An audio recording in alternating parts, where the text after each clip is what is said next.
Nous allons, Be'ezrat Hashem, ce Shabbat, lire deux parashiot, Tazria et Metzora. La paracha de Tazria commence par le sujet de l'enfantement, c'est-à-dire une femme qui a enfanté un garçon. Alors, il y a deux mitzvot qui nous incombent dans ces circonstances. Primo, c'est les lois de pureté qui incombent à la femme, à savoir qu'elle est considérée nida pendant une certaine période. C'est-à-dire qu'elle n'a pas le droit d'avoir de relations conjugales pendant une période par rapport à la naissance d'un garçon, une période plus importante après la naissance d'une fille. En tout cas, à l'époque du Beth Amikdash, la période d'impureté était beaucoup plus longue concernant tout ce qui est sacré. C'est-à-dire qu'elle n'avait pas le droit de rentrer au Saint-Temple pendant 40 jours après la naissance d'un garçon, pendant 80 jours après la naissance d'une fille. Mais en ce qui concerne son mari, c'est 1 semaine et 2 semaines. 1 semaine d'impureté par rapport à son mari. Elle ne pouvait aller au mikvé qu'à l'issue de 7 jours pour retrouver son mari. Et si c'était une fille, eh bien, il fallait attendre 14 jours pour ensuite aller au mikvé. De nos jours, c'est pas comme ça qu'on applique la halakha, car les géonim ont dit que on n'applique pas la loi de Dam Tohar. C'est-à-dire que selon la Torah, une femme qui a saigné, elle est nida, n'est-ce pas? Mais une femme qui vient d'accoucher, après 7 jours, elle va au mikvé, et même si elle saigne le lendemain, selon la Torah, ça s'appelle du sang pur. C'est-à-dire qu'elle n'est pas nida pour autant, ça s'appelle Dam Tohar. Idem pour, après la naissance d'une fille, pendant 2 semaines, elle est interdite à son mari. Après 2 semaines, elle va au mikvé. Même si le lendemain, elle a du sang, ça s'appelle Dam Tohar. Et ce, pendant 66 jours. 66 et 14, ça fait 80. Pour un garçon, c'est 33 jours de Dam Tohar. Pour une fille, c'est le double. C'est 66 jours. Mais les géonim ont été métaken que de nos jours, on n'applique pas cette règle toraïque. Tant qu'il y a du sang, tant que la femme saigne, eh bien, elle ne peut pas aller encore au mikvé.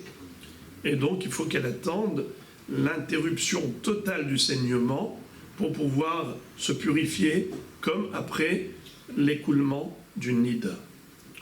Ok, ça, c'était juste entre parenthèses pour savoir quelle est d'abord la première loi qui est enseignée dans Parashat Tazria. Isha ki Tazria v'yalda zachar vetamea shiv'at yamim, n'est-ce pas? Ensuite, ubayom hashemini imol besar orlato. Le zachar, le garçon auquel elle a donné naissance, eh bien, après ces 7 jours, le lendemain, c'est le 8e jour. Il faut le circoncire, la Brit Mila. Il est très intéressant d'observer le fait que la mitzvah de Brit Mila a été déjà ordonnée dans Sefer Bereshit, dans Parashat Lech Lecha. Akadosh Baruch Hu a établi une alliance avec Abraham Avinu.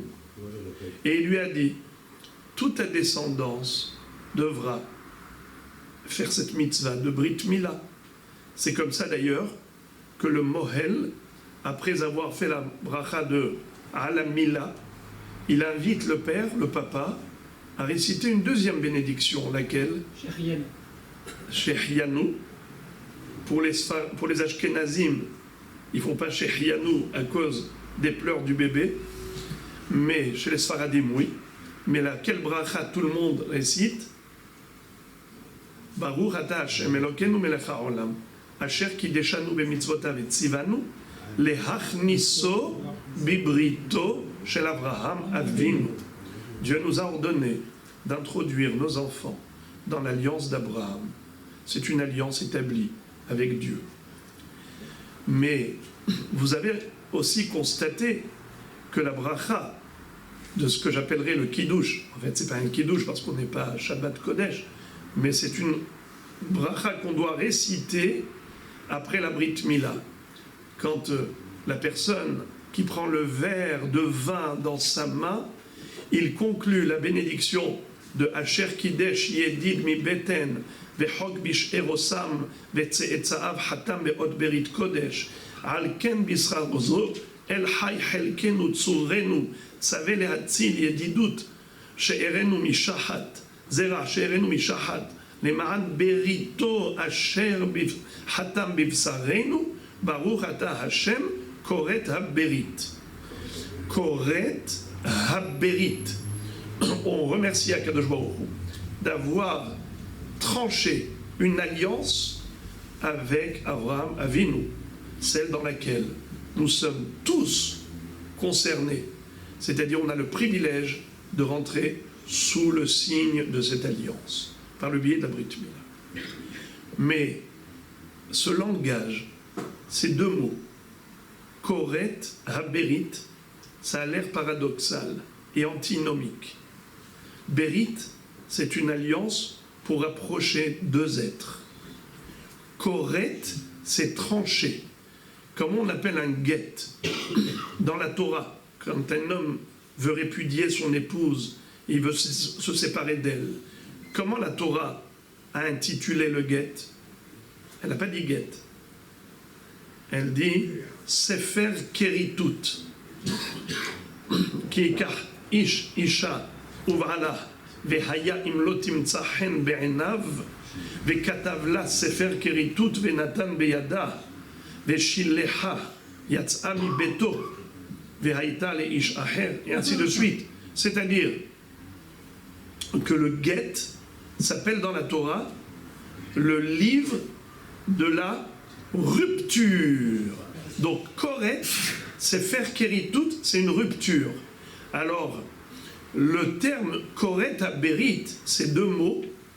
L'un parle de rupture et l'autre parle d'alliance. Mais l'alliance et la rupture, ce sont deux notions contradictoires. Comment on appelle ça Koret à Berit? On aurait dû dire Oseh à Berit. Mais c'est quoi Hoter? Pardon, c'est quoi Koret? Koret à Berit. Baruch Ata Adonai Eloheinu melech haolam shehakol nihya bidvaro.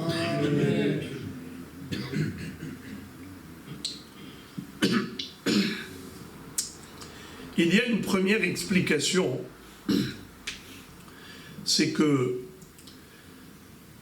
la Brit Mila a deux objectifs.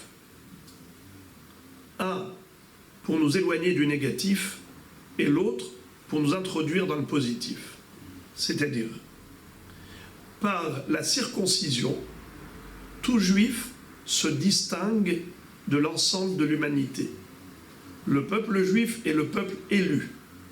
Akadosh Baruch Hu a établi cette alliance avec Abraham, et à partir du moment où un enfant à l'âge de 8 jours a été circoncis, désormais il y a dans son corps, dans sa chair, le sceau divin, le sceau de l'alliance sacrée, c'est-à-dire que désormais il est différent de toutes les nations du monde.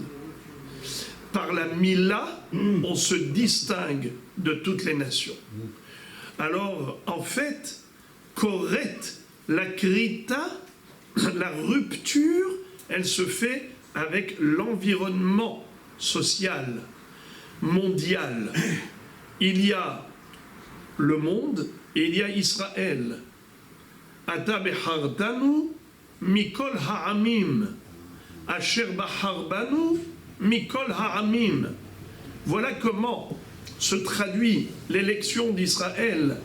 Elle se matérialise par une opération chirurgicale qui laisse son empreinte indélébile dans le corps de chaque Ben Israël. Donc on est correct, crie tout, avec l'environnement.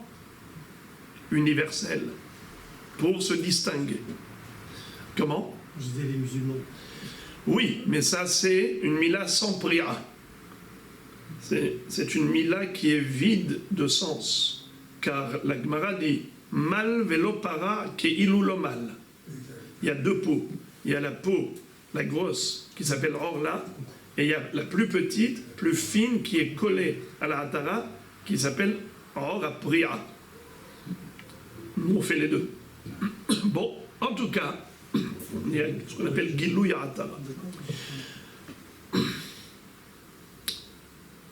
Mais il y a l'aspect positif. C'est que grâce à cela, on rentre dans le monde de la Kedusha. On appartient à Dieu. C'est l'alliance avec Akadosh Baruch Hu. La connexion avec Akadosh Baruch Hu se fait par la Brit Mila.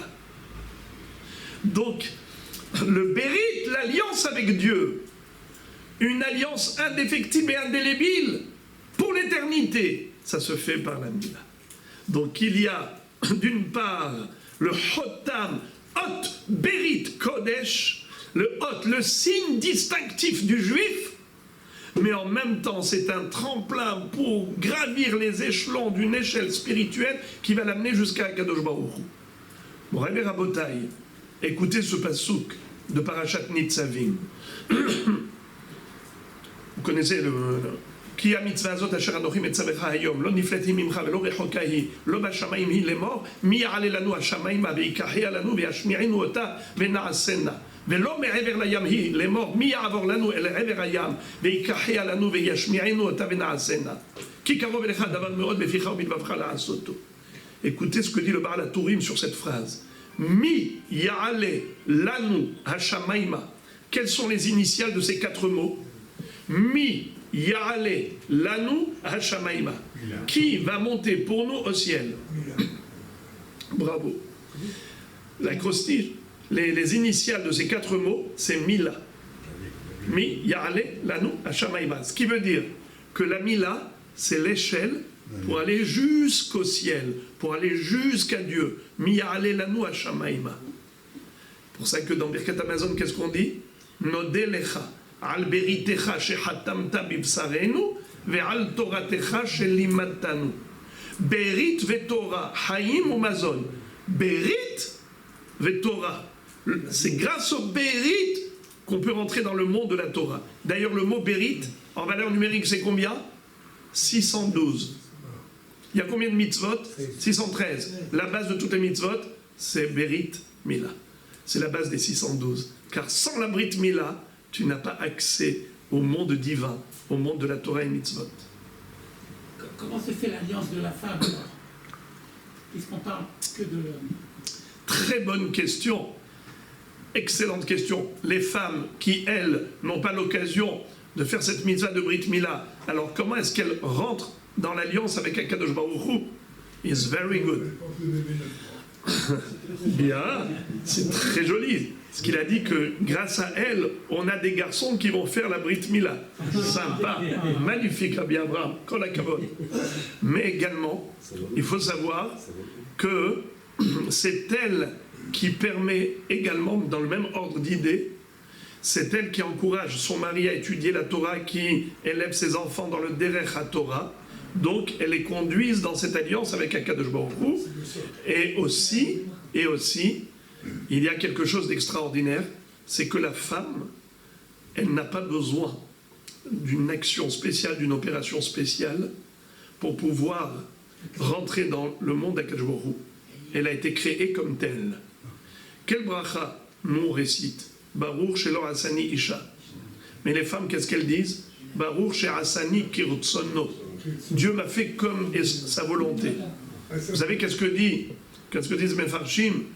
Isha, en valeur numérique, Aleph, Shin, He, c'est 306. Moussar, Mem, Vav, Samer, Resh, Moussar, l'éthique, la morale, eh bien c'est également 306.